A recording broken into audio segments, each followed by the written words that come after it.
Hello everyone, welcome to law learning school. आज की video में हम डिस्कस करेंगे 76 सेक्शन और 77 और 78 ऑफ आईपीसी। जो चैप्टर नंबर 4 है वो बात करता है जर्नल एक्सेप्शंस की। जर्नल एक्सेप्शन डिफाइन किए हैं सेक्शन 76 टू 106 में। जो जर्नल एक्सेप्शन है वो डिवाइड किए हैं टू पार्ट में, एक्सक्यूजेबल डिफेंस और जस्टिफिएबल डिफेंस। जो एक्सक्यूजेबल डिफेंस है वो डिफाइन किए हैं सेक्शन 76 टू 95 में, और जस्टिफिएबल डिफेंसेस हैं जो डिफाइन किए हैं सेक्शन 96 टू 106 में। जो सेक्शन 77 है वो बात करता है act done by a person bound और by mistake of fact believing himself bound by law. Mean यहाँ पर बात हुई है मिस्टेक ऑफ फैक्ट की। इस सेक्शन में बात करी है कि यदि कोई पर्सन जो कि बाउंड बाय लॉ है उससे कोई एक्ट हो जाता है बाय मिस्टेक ऑफ फैक्ट,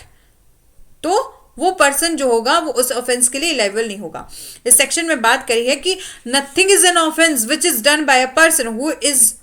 और who by reason of mistake of fact and nothing not by mistake reason of mistake of law in good faith believing himself to be bound by law to do it। Mean nothing is an offence, ऐसा कोई offence नहीं होगा जो कि किया जाए किसी person के द्वारा, जो उस पर्सन के द्वारा किया जा रहा है जो कि बाउंड बाय लॉ है और उससे वो एक्ट जो है वो मिस्टेक ऑफ फैक्ट हो गया है। इन सिंपल वर्ड में हम कह सकते हैं कि जब कोई पर्सन जो है वो कोई ऐसा एक्ट कर देता है जिस mean by mistake of fact, mean गलती से वो ऐसा कोई एक्ट कर देता है और वो पर्सन जो है वो उस एक्ट को करने के लिए जो है ऑथराइज है लॉ के द्वारा, उसे लॉ के द्वारा पावर दी गई है, बाउंड बाय लॉ है वो उस एक्ट को करने के लिए। ठीक है, तो बोला है कि वो पर्सन जो होगा वो लायबल नहीं होगा। एक एग्जाम्पल है कि ए एक सोल्जर है, उसने क्या किया, फायर कर दी अपने सुपीरियर ऑफिसर के कहने पर। और यहाँ पर क्या होगा कि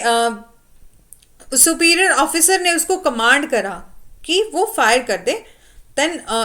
यदि उससे वो गलती से भी किसी और को वो शूट हो जाता है तो वो पर्सन जो होगा वो लायबल नहीं होगा, क्योंकि यहाँ पर उसे सुपीरियर ऑफिसर ने अथॉरिटी दी है उस एक्ट को करने के लिए। ठीक है, और एक और एग्जाम्पल है कि ए क्या है, एक officer of a court of justice है और ए को क्या किया है, ऑर्डर दिया है कोर्ट ने अरेस्ट करने के लिए बाई को। ठीक है, और ड्यू टू द इंक्वायरी जो है वो ए अरेस्ट कर लेता है कि ए को ऐसा लगता है कि वो जेड को अरेस्ट कर लेता है कि उसको ऐसा लगा कि जेड ही वो वाई है। ठीक है, तो यहाँ पर जो उसने जेड को अरेस्ट किया है तो वो किसी भी ऑफेंस के लिए वो लायबल नहीं है, क्योंकि ए ने जो एक्ट किया है वो बाय मिस्टेक ऑफ फैक्ट किया है, उसे मिस्टेक वो फैक्ट हुई है और वो पर्सन उसने एक्ट किया है वो क्या है, बाउंड बाय लॉ है, उसको लॉ ने ऑथराइज किया है उस एक्ट को करने के लिए। ठीक है, नेक्स्ट हम बात कर लेते हैं, इसमें एक केस है, केस ऑफ गोपालिया कालिया, जिसमें एक पुलिस ऑफिसर है वो गया बॉम्बे किसी पर्सन को अरेस्ट करने के लिए, एक वारंट ऑफ अरेस्ट लेकर गया और आफ्टर रिजनेबल इंक्वायरी उसने फाउंड किया, उसे सस्पिशंस हुआ कि उसने क्या किया, उस कंप्लेनेंट को ही अरेस्ट कर लिया। ठीक है, बट उसने जो अरेस्ट किया था वो गुड फेथ में किया था, उसे नॉलेज नहीं था कि जो कंप्लेनेंट है उसको ही उसने गलती से अरेस्ट कर दिया। फिर क्या हुआ कि जो कंप्लेनेंट है उसने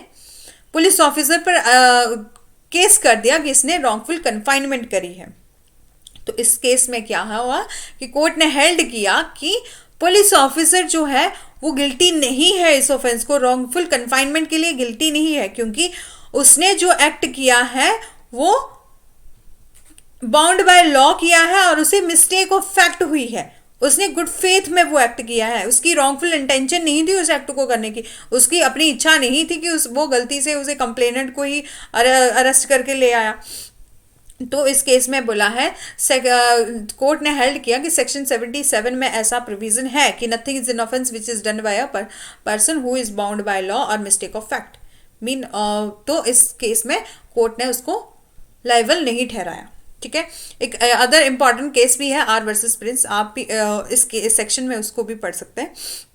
नेक्स्ट है कि सेक्शन 77 बात करता है act done bye act of जज व्हेन एक्टिंग जुडिशरी। ठीक है। अंडर दिस सेक्शन अ जज is exempted not only in those cases which he proceed judiciary in exercise of a power which the law give him, but also in case where he in good faith exceeds he jurisdiction and has no lawful power. Mean जब act किया जा रहा है किसी जज के द्वारा, जो वो एक्टिंग जुडिशरी कर रहा है मीन जैसे कि डेली होता है कि जो जज होते हैं वो कितने ही केसेस को सुनते हैं और कितने ही केसेस में क्या करते हैं, सजा सुनाते हैं। तो उन लोगों को जिनको सजा सुनाई जा रही है,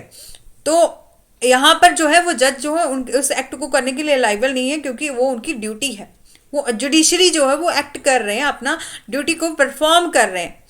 ठीक है। तो उनके द्वारा ऐसा कोई एक्ट किया जाए जो कि उनकी ड्यूटी है, मतलब जुडिशरी जब वो एक्ट कर रहे हैं उस टाइम पीरियड में किया जाए, तो वो जज जो होंगे वो लाइबल नहीं होंगे इसके किसी भी ऑफेंस के लिए। ये प्रोटेक्ट करता है जजेस को criminal process, just as a judicial officer protection act is 1850 save them from a civil suit,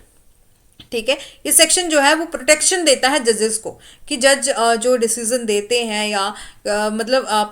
offences को डील करने के लिए ऐसा कोई ऑर्डर दे देते हैं, तो कोई भी पर्सन जो होगा वो उनको किसी भी ऑफेंस के लिए उन पर केस नहीं कर सकता, ठीक है, क्योंकि वो एक्ट ही जुडिशरी कर रहे हैं, वो अपनी ड्यूटी परफॉर्म कर रहे हैं, ठीक है, और गुड फेथ में एक्ट कर रहे हैं।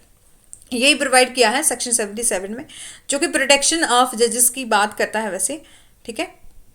जो 78 है वो बात करता है act done pursuant to the judgment और order of a court, mean किसी पर्सन के द्वारा जो एक्ट किया जा रहा है वो ऑर्डर ऑफ अ कोर्ट किया जा रहा है और पर्सुएंट टू द जजमेंट किया जा रहा है, ठीक है। ये सेक्शन जो है कोरिलेट करता है सेक्शन 77 से, कि जिसमें जैसे फॉर एग्जांपल हम बात कर लेते हैं कि यदि कोई पर्सन है जो कि कोर्ट में काम करता है, जैसे पुलिस ऑफिसर हुए हो गए, जो प्रोटेक्शन ऑफिसर होते हैं जुडिशियल ऑफिसर के, तो वहाँ पर जज ने क्या किया, उसको ऑर्डर दिया कि उस पर्सन को जो है वो आप अरेस्ट करके लेके आओ, ठीक है। तो जो पर्सन है वो जो पुलिस ऑफिसर है वो क्या कर रहा है, ऑर्डर ऑफ अ जज को फॉलो कर रहा है। फिर उसके द्वारा जो एक्ट किया जाएगा वो जो पर्सन होगा वो उस ऑफेंस उस एक्ट करने के लिए वो लाइबल नहीं होगा, क्योंकि उसको कोर्ट ने ऑर्डर दिया है। फॉर एग्जांपल के लिए हम बात ले लेते हैं, जैसे कि एक जुडिशियल ऑफिसर है, जब वो सेंटेंस की सज़ा सुनाते हैं, मतलब फांसी की सज़ा सुनाते हैं, तो एक जल्लाद जो होता है वो जो पर्सन को फांसी देगा, तो वो जो जल्लाद है वो किसी ऑफेंस के लिए लाइबल नहीं होगा, क्योंकि वो वही एक्ट कर रहा है जो कि उसको कोर्ट का ऑर्डर दिया गया है, वो अपनी ड्यूटी परफॉर्म कर रहा है, वो किसी जज के ऑर्डर को फॉलो कर रहा है, ठीक है। उसका एक्ट जो है वो पर्सुएंट टू द जजमेंट है, ठीक है, और ऑर्डर ऑफ अ कोर्ट है, मीन कोर्ट के द्वारा दिया गया ऑर्डर को वो उस आगे फॉलो कर रहा है। कोई भी पर्सन कल को ऐसा नहीं बोल सकता उसको कि इस पर्सन ने ऑफेंस किया है, क्योंकि वो जो एक्ट कर रहा है उसकी तो ड्यूटी है, वो डेली ही ऐसा ही करता है कि उसकी यही ड्यूटी है कि वो फांसी ही देता है, जो भी जुडिशियल ऑफिसर के द्वारा जो उसको सेंटेंस सुनाई जाती है वो उसको ही परफॉर्म करता है। ये बात करता है सेक्शन 78, जो एक नॉर्मल सिंपल शब्दों में हम कह सकते हैं कि ऐसा कोई एक्ट किया जा रहा है किसी पर्सन के द्वारा जो कि वो फॉलो कर रहा है जजमेंट को और ऑर्डर ऑफ कोर्ट को, ठीक है। ये थे हमारे सेक्शन 76, 78, 7 और 78, ठीक है।